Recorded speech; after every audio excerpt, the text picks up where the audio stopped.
3 ways you are breaking no contact mentally during this breakup and it's keeping you stuck. Now, a breakup is one of the most complicated forms of grief the human brain can go through.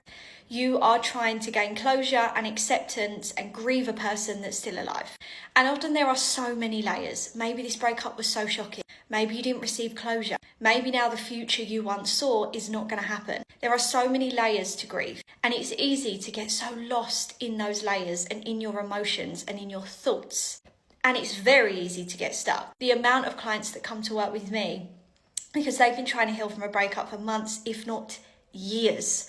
And they still don't feel that they're at the finish line. They still don't feel like they're completely symptom-free. And that is usually because they have been breaking no contact mentally without even realizing it. And that's why with every client, it is so important that they follow the correct framework and gain the correct tools. It's not just about speaking about it, as wonderful as that is, and as great and as important as it is to have that outlet. What's really important is that you know what to do with these symptoms and how to fix these once and for all and get your brain to a place where you can be indifferent, you can feel like you've got your brain back and you feel like yourself again. Number 1, you are replaying conversations. Maybe you're replaying the whole relationship, conversations you had at the beginning, middle, end, ruminating on the past, what you would say to them now if you bumped into them tomorrow. You fantasize about this, you create these scenarios, dissecting things that they said, things that you said. Now, your brain can be doing this for a couple of reasons, but one of the most common ones is that your brain is struggling with the grief. So it's still trying to find comfort.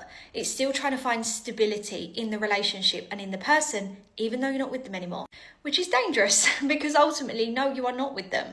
They are not going to come and rescue you probably. And the reality is that healing is the only option, even if it's not the option you ever wanted. So what we have to do with clients very, very, very quickly is look for what their brain is looking for from this person and give it to you.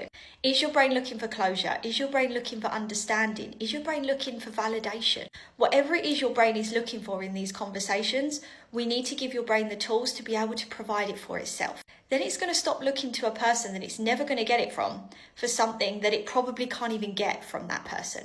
Meaning that you stop breaking no contact mentally. You stop replaying things, you stop imagining things, and you can actually start to focus on the here and now and get your brain back. Number 2, if you still have your identity wrapped up in this relationship, which is one of the most common reasons why we get stuck. When we are in a relationship, whether it's a happy relationship or not, our identity does become intertwined with this person, the dynamic, the relationship, the possible future, etc. And one of the hardest things for the brain to do when you are going through a breakup is detach that identity.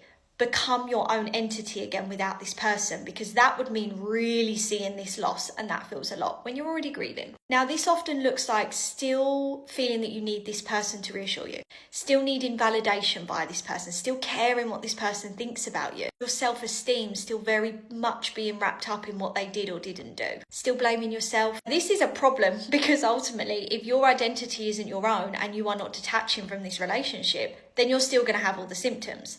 But more than that, how are you meant to rebuild on a foundation that doesn't exist? If this foundation is still in the relationship, then how are you meant to put the house on top?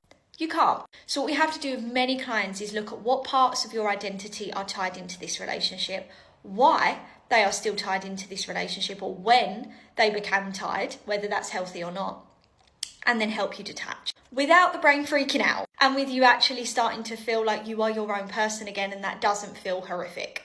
Number 3, you're looking to this person for closure.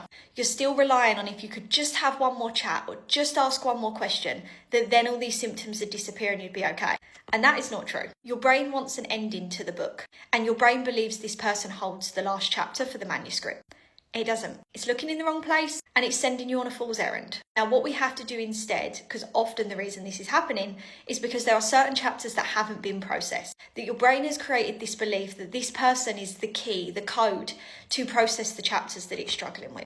Not true again. So we have to process the chapters effectively that your brain is struggling with, which is easy done. We can give you the tools for that. And then we have to look at what that ending looks like when you've actually got all the chapters. A lot of times you haven't processed the whole book because you can't. You're too dysregulated. You're too deep in grief. So actually your brain then says, well, let's just skip that. That feels too hard. Let's just get the end chapter and it'll all make sense. And let's get that end chapter from somebody that we can't get it from, or that you wouldn't even necessarily believe in the first place. All of this comes down to following the right map for grief and detachment. And when you have that, it doesn't feel horrific. It actually feels pretty relieving.